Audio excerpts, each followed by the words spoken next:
আসসালামু আলাইকুম। এটিএন বাংলা গ্রামগঞ্জের খবরে সবাইকে স্বাগত জানাচ্ছি। আমি ভাবনা আহমেদ। শুরুতেই বিআরবি কেবল সংবাদ শিরোনাম। প্রতিদিনই বাড়ছে হাম উপসর্গ নিয়ে শিশু মৃত্যু ও আক্রান্তের সংখ্যা। 20 এপ্রিল থেকে সারা দেশে শুরু হচ্ছে টিকা কার্যক্রম, জানালেন স্বাস্থ্যমন্ত্রী। জনগণের নিরাপত্তা এবং ন্যায় বিচার প্রতিষ্ঠায় নিরলসভাবে কাজ করাই পুলিশের প্রথম ও প্রধান দায়িত্ব, রাজশাহীর সারদায় বললেন আইজিপি। বগুড়া সদর আসন ও শেরপুর 3, শ্রীবর্দী, ঝিনাইগাতি আসনেই ভোট গ্রহণ কাল, সকল প্রস্তুতি সম্পন্ন।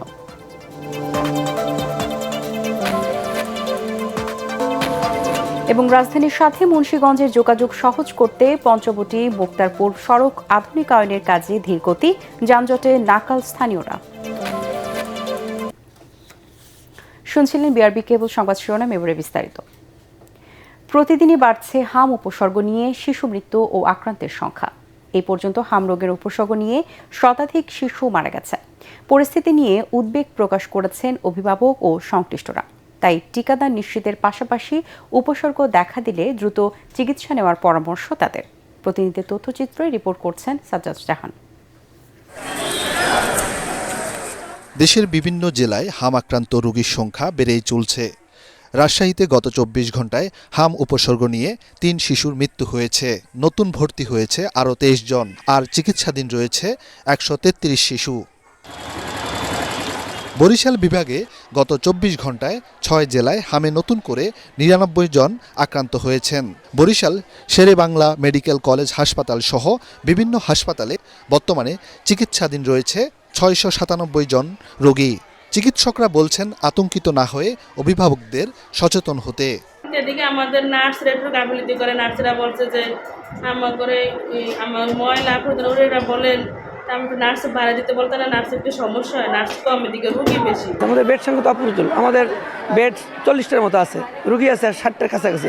নিশ্চয়ই একটা বেডে একটা রুগী রাখা যাচ্ছে না। কিছু কিছু ক্ষেত্রে আমাদের একটু আইসিইউ বা ভেন্টিলেটর সাপোর্ট লাগে, সেটা আমাদের নাই।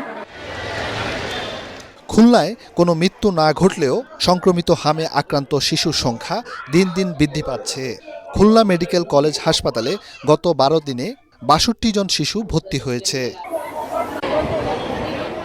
এদিকে পাবনায় হাম আক্রান্ত রোগীর সংখ্যা দিন দিন বাড়ছে। ওয়ার্ডে বেড ফাঁকা না থাকায় বারান্দায় থাকতে হচ্ছে শিশু ও স্বজনদের। স্বাস্থ্য বিভাগ বলছে হামের টিকা নেয়নি তারাই বেশি আক্রান্ত হচ্ছে। তাই টিকাদান নিশ্চিতের পাশাপাশি উপসর্গ দেখা মাত্র হাসপাতালে আনার তাগিদ দিয়েছেন চিকিৎসকরা। সাজ্জাদ জাহান, এটিএন বাংলা।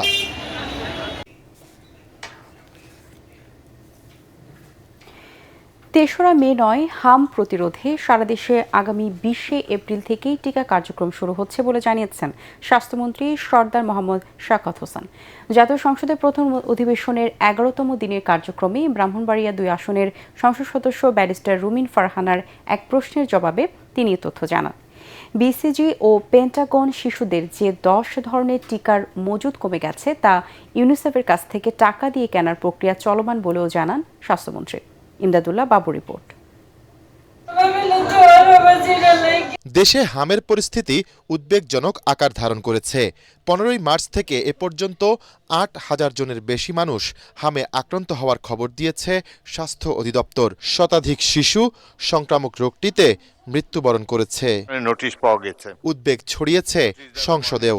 হাম বা মিজলসের টিকা কার্যক্রম নিয়ে সংসদে প্রশ্ন তোলেন ব্রাহ্মণবাড়িয়া 2 আসনের সংসদ সদস্য রুমিন ফারহানা।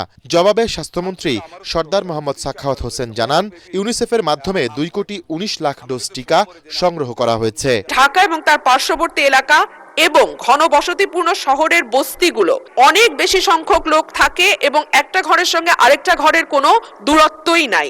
সেই জায়গাগুলো এখন হামের হটস্পটে পরিণত হয়েছে। 98 জন শিশু সন্দেহজনক হামে মারা গেছে। সুতরাং এটাকে কেবল পরিসংখ্যান হিসেবে না দেখে একটা মায়ের কান্না, একটা পিতার আর্তনাদ এবং চিরজীবনের জন্য একটা পরিবারে যে শোক নেমে আসে সেটার দিকে আমরা একটু তাকাই। Dhaka is not included in that hotspot area. 12 তারিখ থেকে we are going to cover Dhaka city north, south, Mymensingh and Borishal city corporation. We are expediting the vaccination program all over the country from 20th of this month.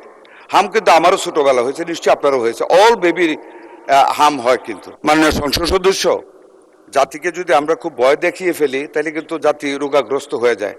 EPI শিডিউলের বেশ কয়েকটি গুরুত্বপূর্ণ টিকার সংকট দেখা দিয়েছে বলেও অভিযোগ করেন রুমিন ফারহানা। মাননীয় স্পিকার, আমাদের মন্ত্রী মহোদয় অত্যন্ত সেনসিটিভ হয়ে গেলেন। আমাদের মাননীয় মন্ত্রী বললেন রোগীকে ভয়ে দেখাতে হয় না, সাহস দিতে হয়। আমি 300 জন সংসদ সদস্যের সামনে কথা বলছি, 300 জন হামের রোগীর সামনে তো মাননীয় স্পিকার আমি কথা বলছি না। 10 রোগের টিকার সংকট দেখা দিয়েছে দেশে। এরপরে কি হবে? সংসদ সদস্য সেনসিটিভ শব্দটা ইউজ করেছেন কি কারণে আমি বুঝতে পারিনি। আমি তো ওনার প্রতিটা কথার জবাব দিয়েছি ওনাকে ইজ্জত করার স্বার্থে। আমাদের টিকার মজুদ আমরা শূন্য থেকে শুরু করেছি, দ্যাটস ভেরি ট্রু। বাট মাননীয় স্পিকার, বাই দ্যাট টাইম আমাদের হাতে আছে, আমাদের চেইন আছে, আমাদের টাকা আছে 604 কোটি টাকা। এই সপ্তাহের ভিতরে এডিবি থেকে সুইজারল্যান্ড হয়ে ইউনিসেফের কাছে চলে যাবে। ইউনিসেফ, ওয়ার্ল্ড হেলথ অর্গানাইজেশন এবং ওয়ার্ল্ড ব্যাংক, তিনটা সংস্থা আমাদেরকে আপ্রাণ হেল্প করে যাচ্ছে বিগত সরকারের ব্যর্থতা থেকে আমাদেরকে শক্ত মজুদ দেওয়ার জন্য। আরেক প্রশ্নের জবাবে মন্ত্রী জানিয়েছেন, গ্রামীণ জনপদে মানুষের প্রাথমিক চিকিৎসা নিশ্চিতে পল্লী চিকিৎসকের আদলে নতুন কিছু করার পরিকল্পনা রয়েছে সরকারের। ইমদাদুল্লাহ বাবু, ATN বাংলা, ঢাকা। লালমনিরহাটের পাটগ্রাম উপজেলার ধবলগুড়ি সীমান্তে বিএসএফের গুলিতে আলী হোসেন নামে এক বাংলাদেশি নিহত হয়েছে। আহত হয়েছে আরও 2 জন। বুধবার গভীর রাতে উপজেলার ধবলগুড়ি সীমান্তের পূর্ব পানিয়ারটারি এলাকায় এই ঘটনা ঘটে। নিহতের লাশ ভারতের অভ্যন্তরে রয়েছে। আলী হোসেন ধবলগুড়ি গ্রামের পূর্ব পানিয়ারটারি গ্রামের মৃত আব্দুল গফুরের ছেলে। বুধবার গভীর রাতে 7-8 জনের একটি দল ভারতের অভ্যন্তরে প্রবেশের চেষ্টা করে। এ সময় 156 বিএসএফ ব্যাটালিয়নের 7 গ্রাম ক্যাম্পের টহলদারদের তাদের উদ্দেশ্য করে 2 রাউন্ড গুলি ছোড়ে। এতে ঘটনাস্থলেই মারা যান আলী হোসেন। তার লাশ ভারতের অভ্যন্তরে রয়েছে বলে জানা গেছে। ব্যাটালিয়ন ও সেক্টর কমান্ডার পর্যায়ে স্পট মিটিংয়ের চেষ্টা চলছে বলে জানিয়েছে 61 বিজিবি। জনগণের নিরাপত্তা নিশ্চিত, আইন শৃঙ্খলা রক্ষা এবং ন্যায় বিচার প্রতিষ্ঠায় নিরলসভাবে কাজ করাই পুলিশ সদস্যদের প্রথম ও প্রধান দায়িত্ব বলে মন্তব্য করেছেন পুলিশের মহাপরিদর্শক আলী হোসেন ফকির। রাজশাহীর সারদায় পুলিশ একাডেমিতে 41তম ক্যাডেট ব্যাচের শিক্ষানবিশ সাব ইন্সপেক্টরদের মৌলিক প্রশিক্ষণ সমাপনী কুচকাওয়াজ অনুষ্ঠানে তিনি এই মন্তব্য করেন। এর আগে আইজিপি শিক্ষানবিশ সাব ইন্সপেক্টরদের অভিবাদন গ্রহণ ও প্যারেড পরিদর্শন করেন। পরে তিনি বিভিন্ন ক্যাটাগরিতে শ্রেষ্ঠত্ব অর্জনকারী শিক্ষানবিশ সাব ইন্সপেক্টরদের মাঝে পুরস্কার বিতরণ করেন। 209 জন শিক্ষানবিশ সাব ইন্সপেক্টর এবারের প্যারেডে অংশ নেন। তাদের মধ্যে 5 জন নারী সদস্য রয়েছেন। সারদা পুলিশ একাডেমির প্রিন্সিপাল GM আজিজুর রহমান সহ অন্যান্যরা অনুষ্ঠানে উপস্থিত ছিলেন। এই পেশার মূল মন্ত্র হলো সেবাই ধর্ম। মানুষের পাশে দাঁড়ানো, বিপদে আপদে সহায়তা করা, ন্যায় বিচার প্রতিষ্ঠা করা, এই মূল্যবোধ ধারণ করিয়েই এগিয়ে যেতে হবে। বগুড়া 6 সদর আসনের উপনির্বাচনে ভোটগ্রহণ অনুষ্ঠিত হবে কাল। নির্বাচনকে ঘিরে সব ধরনের প্রস্তুতি ইতিমধ্যে সম্পন্ন করেছে নির্বাচন কমিশন। কেন্দ্রগুলোতে পাঠানো হচ্ছে ভোট গ্রহণের যাবতীয় সরঞ্জাম। সকালে বগুড়া সেন্ট্রাল স্কুল মাঠ থেকে ব্যালট পেপার, ব্যালট বাক্স, কালি ও অন্যান্য প্রয়োজনীয় সামগ্রী বুঝে নেন সংশ্লিষ্ট কর্মকর্তারা। প্রধানমন্ত্রী তারেক রহমানের ছেড়ে দেওয়া এ আসনে প্রতিদ্বন্দ্বিতা করছেন 3 জন প্রার্থী। তারা হলেন বিএনপি মনোনীত রেজাউল করিম বাদশাহ, জামাতে ইসলামী মনোনীত আব্দুর রহমান সোহেল এবং বাংলাদেশ ডেভেলপমেন্ট পার্টির প্রার্থী আল আমিন তালুকদার। সকাল 7:30 থেকে বিকেল 4:30 পর্যন্ত বিরতিহীনভাবে চলবে ভোট গ্রহণ। সুষ্ঠু ও শান্তিপূর্ণভাবে ভোট নিশ্চিত করতে কঠোর নিরাপত্তা ব্যবস্থা নিয়েছে প্রশাসন। এদিকে শেরপুর 3, শ্রীবর্দী, ঝিনাইগাতি আসনেও আগামীকাল ভোট গ্রহণের সকল প্রস্তুতি সম্পন্ন হয়েছে। নির্বাচনে বিএনপির প্রার্থী সাবেক এমপি মাহমুদুল হক রুবেল, জামাতের প্রার্থী মাসুদুর রহমান মাসুদ এবং বাসুদের মিজানুর রহমান প্রতিদ্বন্দ্বিতা করছেন। এ আসনে মোট ভোটার 4,13,377 জন। ভোট গ্রহণ নির্বিঘ্ন করতে কয়েক স্তরে নিরাপত্তা ব্যবস্থা নেওয়া হয়েছে বলে জানিয়েছেন রিটার্নিং অফিসার ও জেলা নির্বাচন কর্মকর্তা মোহাম্মদ জাহাঙ্গীর হোসেন।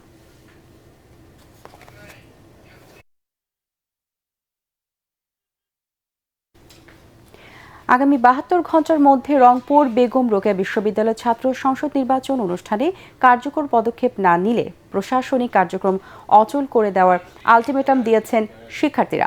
দুপুরে বিশ্ববিদ্যালয়ের প্রশাসনিক ভবনের সামনে সংবাদ সম্মেলনে এই আলটিমেটাম দেওয়া হয়। ব্রাকসু নির্বাচনের সম্ভাব্য প্রার্থী শিক্ষার্থী শামসুর রহমান সুমন, আশিকুর রহমান, আহমাদুল হক ও রাইসুল ফরিদ এ সময় বক্তব্য রাখেন। এর আগে জাতীয় সংসদ নির্বাচন সহ নানা অজুহাত দেখিয়ে বিশ্ববিদ্যালয়ের প্রশাসন ব্রাকসু নির্বাচন বানচাল করে বলে অভিযোগ করেন বক্তারা।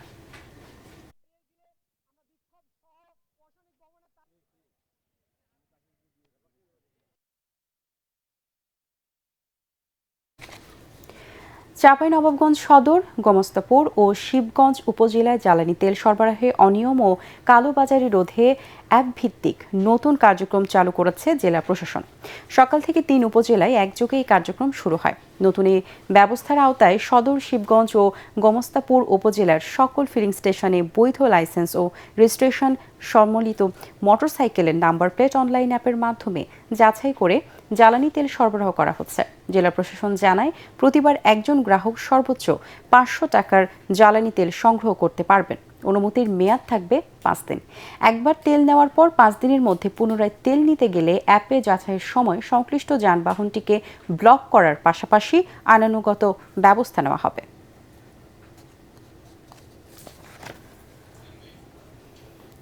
নাটোরে গ্রাহকদের না দিয়ে বিপুল পরিমাণ তেল অন্যত্র বিক্রি করে দেওয়ায় বড়াইগ্রাম উপজেলার পাটোয়ারি ফিলিং স্টেশনকে ৫০,০০০ টাকা জরিমানা করা হয়েছে।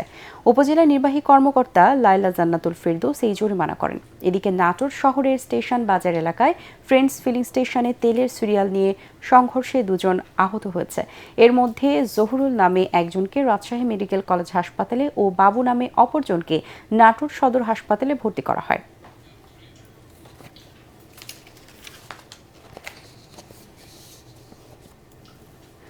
মধ্যপ্রাচ্যে চলমান সংকটে জ্বালানি ও ভোজ্য তেল সহ নিত্য প্রয়োজনীয় পণ্যের কৃত্রিম সংকট ও সাগরে অবৈধ মজুত ঠেকিয়ে মূল্য স্থিতিশীল রাখতে যৌথ অভিযান পরিচালনা করেছে কোস্টগার্ড। দুপুরে কোস্টগার্ড বেইস চট্টগ্রাম, নৌবাহিনী, নৌপরিবহন অধিদপ্তর এবং চট্টগ্রাম বন্দর কর্তৃপক্ষের সমন্বয়ে বহির্নোঙরে বিভিন্ন বাণিজ্যিক ও লাইটার জাহাজে যৌথ অভিযান চালায়। কোস্টগার্ড মিডিয়া কর্মকর্তা লেফটেন্যান্ট কমান্ডার সাব্বির আলম সুজন এই তথ্য জানান।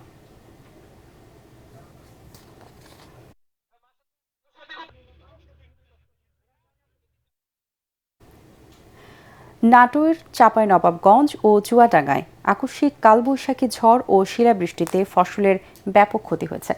এর মধ্যে নাটোরের বিভিন্ন এলাকায় গতকাল বিকেলে মৌসুমের প্রথম কালবৈশাখী ঝড় বয়ে যায়। পাশাপাশি ছিল শিলাবৃষ্টি ও বজ্রপাত। শিলাবৃষ্টির আঘাতে নাটোর সদর, সিংড়া, বড়াইগ্রাম ও বাগাতিপাড়া উপজেলার বিভিন্ন এলাকায় ভুট্টা, বোরো ধান, আম ও কলার বেশ ক্ষতি হয়েছে। ক্ষয়ক্ষতি নিরূপণে কাজ করছে কৃষি বিভাগ। চাঁপাইনবাবগঞ্জ সদর ও শিবগঞ্জ উপজেলার বিভিন্ন এলাকায় শিলাবৃষ্টি স্বল্প সময়ে হওয়ায় কিছুটা স্বস্তি থাকলেও আম ক্ষতিগ্রস্ত হওয়ার আশঙ্কা করছেন চাষিরা। চুয়াডাঙ্গায় ঝড়ে গাছপালা ভেঙে বাড়িঘর ক্ষতিগ্রস্ত হয়েছে। গাছ ভেঙে পড়ায় বিচ্ছিন্ন হয়ে পড়েছে বিদ্যুৎ ব্যবস্থা। এছাড়া বিভিন্ন ফসলের ক্ষেত, আম ও কলা বাগানের ব্যাপক ক্ষতির আশঙ্কা করছেন কৃষকরা। রাষ্ট্রায়ত্ত বাণিজ্যিক প্রতিষ্ঠানগুলোর মধ্যে বাংলাদেশ শিপিং কর্পোরেশন বিএসসি বর্তমানে সবচেয়ে লাভজনক অবস্থানে রয়েছে বলে দাবি করেন সংস্থাটি। দুপুরে চট্টগ্রামে বিএসসি প্রধান কার্যালয়ে আয়োজিত এক সংবাদ সম্মেলনে সংস্থার ব্যবস্থাপনা পরিচালক কমোডর মাহমুদুল মালিক জানান, সর্বশেষ অর্থবছরে বিএসসি প্রায় ৮০০ কোটি টাকা আয় করেছে। এর বিপরীতে নিট মুনাফা দাঁড়িয়েছে ৩০৬ কোটি টাকা, যা সংস্থাটির ৫৪ বছরের ইতিহাসে সর্বোচ্চ। তিনি আরও জানান, ওয়ান শিফট পলিসির আওতায় প্রতি বছর বহরে একটি করে নতুন জাহাজ যুক্ত করার পরিকল্পনা নেওয়া হয়েছে। পাশাপাশি বহর সম্প্রসারণে আরও কয়েকটি জাহাজ কেনার উদ্যোগ চলমান রয়েছে। খুব শিগগিরই ২টি অপরিশোধিত তেলবাহী জাহাজ ও ২টি বাল্ক ক্যারিয়ার জাহাজ কেনার প্রক্রিয়া এগিয়ে চলছে বলেও জানান তিনি। রাজধানীর সাথে মুন্সিগঞ্জের যোগাযোগ আরও সহজ করতে পঞ্চবটি মুক্তারপুর সড়ক আধুনিকায়নের কাজ চলছে। তবে নির্মাণ কাজের ধীরগতির কারণে ক্রমেই বাড়ছে ভোগান্তি। দিনরাত যানজটের নাকাল স্থানীয়রা। মুন্সিগঞ্জ থেকে ফরিদুল হাসান ফরিদের পাঠানো তথ্য ছবিতে রিপোর্টে থাকছে জাহিদুল আলম। প্রায় ১০ কিলোমিটার দীর্ঘ মুক্তাপুর পঞ্চবটি সড়ক আধুনিকায়নের কাজ শুরু হয় ২০২২ সালে। সংশ্লিষ্টরা বলছেন এর কাজ শেষ হলে খুলে যাবে যোগাযোগের নতুন সম্ভাবনার দুয়ার। লাঘব হবে এই এলাকার দীর্ঘদিনের যানজটজনিত সীমাহীন দুর্ভোগ আর ভোগান্তি। দ্বিতল এই সড়কের নিচতলার দুই পাশে ড্রেন, বিদ্যুৎ, গ্যাস সহ বিভিন্ন ইউটিলিটি সুবিধা রেখে আরসিসি সড়ক নির্মাণ করা হয়েছে। উপরে থাকছে পিচ ঢালাই পথ, যদিও উপরের অংশ ব্যবহার করতে গুনতে হবে টোল। দুটি সড়ক চালু হলে যানবাহনের গতি বাড়বে প্রায় 5 গুণ। তবে 4 বছর পেরিয়ে গেলেও শেষ হয়নি আধুনিক এই সড়কটির নির্মাণ কাজ। মুন্সিগঞ্জ নারায়ণগঞ্জের অতি গুরুত্বপূর্ণ এই সড়ক নেটওয়ার্কে কাজ বন্ধ থাকায় বাড়ছে ভোগান্তি। মানুষের দুর্ভোগের কোনো শেষ নাই, যাত্রীরা হাঁটতে পারে না, প্রচন্ড ধুলাবালি। অফিসের টাইমটা আমাদের মেনটেন করতে পারতেছি না। আমরা মনে করেন একটা বাসও দেখতে গেছে 3 ঘন্টা 4 ঘন্টা 5 ঘন্টা জায়গা। প্রকল্প সংশ্লিষ্টরা জানান, জমি অধিগ্রহণ জটিলতা, ভূগর্ভস্থ সার্ভিস লাইনের সমস্যা সহ বেশ কিছু কারণে নির্মাণ কাজ শেষ হতে দেরি হচ্ছে। আমাদের প্ল্যান হতেছে যে অন্তত একটা লাইন আমরা যদি সম্পূর্ণ করে দিতে পারি তাহলে এই যানজটের এটা থাকবে না, তাহলে আমাদের এই যে বৃষ্টির মধ্যে যে চ্যালেঞ্জ সেটা থাকবে না। 2242 কোটি 77 লাখ টাকা ব্যয়ে নির্মাণাধীন এই প্রকল্পটি বাস্তবায়ন হলে যাতায়াতের সুব্যবস্থার পাশাপাশি নারায়ণগঞ্জ ও মুন্সিগঞ্জের লাখ লাখ মানুষ সরাসরি উপকৃত হবে বলে আশা সংশ্লিষ্টদের। Bureau report, ATN Bangla. Kushtia IB থানায় স্ত্রী হত্যা মামলায় আব্দুল আওয়াল নামে একজনের যাবজ্জীবন কারাদণ্ডের আদেশ দিয়েছেন আদালত। একই সঙ্গে 50,000 টাকা অর্থদণ্ড অনাদায়ে আরও 1 বছর কারাদণ্ডের আদেশ দেওয়া হয়। দুপুরে কুষ্টিয়া জেলা ও দায়রা জজ আদালতের বিচারক এনায়েত কবির সরকার দণ্ডপ্রাপ্ত আসামির উপস্থিতিতে এই রায় দেন। সাজাপ্রাপ্ত আব্দুল আওয়াল কুষ্টিয়া সদর উপজেলার হরিনারায়ণপুর কুন্ডুপাড়া গ্রামের বাসিন্দা আব্দুল করিম বিশ্বাসের ছেলে।